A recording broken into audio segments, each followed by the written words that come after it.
जय हिंद। देखिएगा, आज का जो टॉपिक्स है वह भारत के संविधान से ही संबंधित है, लेकिन आज हम इस चीज को जानेंगे कि जो भारत का जो संविधान बना है, हम पहले से जान चुके हैं कि 10 देशों को संविधान से किया गया है, इसे जो लेकर बनाया गया है, लेकिन साथ में आज हम 3 देश के बारे में जानेंगे और कि कौन 3 और देश हैं जहां से हम जो है उसके संविधान से अलग अलग जो नियम को मैंने ले रखा है, यानी हमारे संविधान में सम्मिलित किया गया है।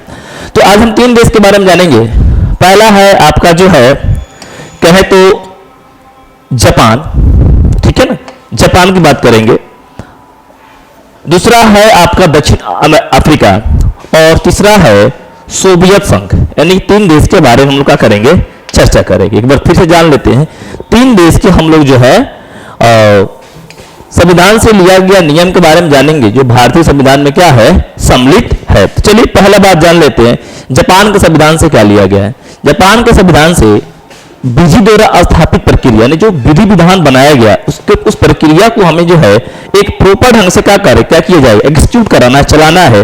तो ये प्रक्रिया जो है आपके जो है जापान के संविधान से क्या किया गया है, लिया गया है। ओके, अगला इसमें है दक्षिण अफ्रीका के संविधान से। देखिएगा, दक्षिण अफ्रीका के संविधान से अगर बात की जाती है हमेशा चर्चा में रहता है। क्या है कि इसलिए चर्चा में रहता है कि आपने अक्सर न्यूज में सुना होगा कि संविधान का संशोधन हो रहा है, संविधान का संशोधन हो रहा था। जब भी अगर आपको न्यूज में सुने तो मिले कि संविधान का संशोधन होना जरूरी है, तो जो संविधान में संशोधन होने की जो प्रक्रिया है, जो नियम है, ये आपके जो है दक्षिण अफ्रीका के संविधान से लिया गया है। ठीक है ना, किसे लिया गया है, दक्षिण अफ्रीका के संविधान से।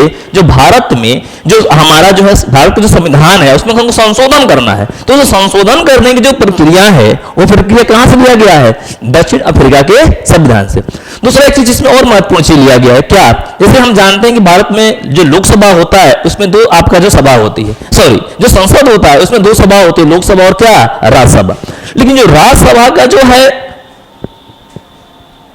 सदस्यों का निर्वाचन होने की जो प्रक्रिया है, जो भारत में जो राज्यसभा है और राज्यसभा का जो कार्यकाल है, सब लोग जानते हैं कि उस राज्यसभा का कार्यकाल 6 साल का होता है और उसके जो अध्यक्ष जो होते हैं उपराष्ट्रपति होते हैं। और सबसे बड़ी बात है कि जो उपराष्ट्रपति होते हैं वो राज्यसभा के सदस्य क्या होते हैं, नहीं होते। कई बार एग्जाम में आ भी चुके हैं कि जो भारत के उपराष्ट्रपति होते हैं क्या राज्यसभा के सदस्य होते हैं, नहीं होते, फिर भी वो राज्यसभा के क्या होते हैं, अध्यक्ष होते हैं।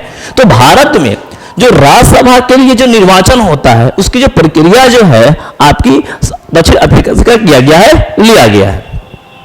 तीसरा हम लोग बात करेंगे सोवियत संघ की। सोवियत संघ के द्वारा जो हमारा जो है मूल कर्तव्य है, यानी फंडामेंटल ड्यूटीज, मूल कर्तव्य, ठीक है ना। तो जो मूल कर्तव्य का जो नियम है या प्रस्तावना में जो न्याय है, जैसे कि सामाजिक, आर्थिक और राजनीतिक आदर्श को क्या करना, मान के चलना, उसे जो थोड़ा भी डिमोलाइज नहीं करना, बिल्कुल आदर्श को मानते रहना है और सामाजिक और आर्थिक और राजनीतिक स्थिति को सर्वोच्च रखना है।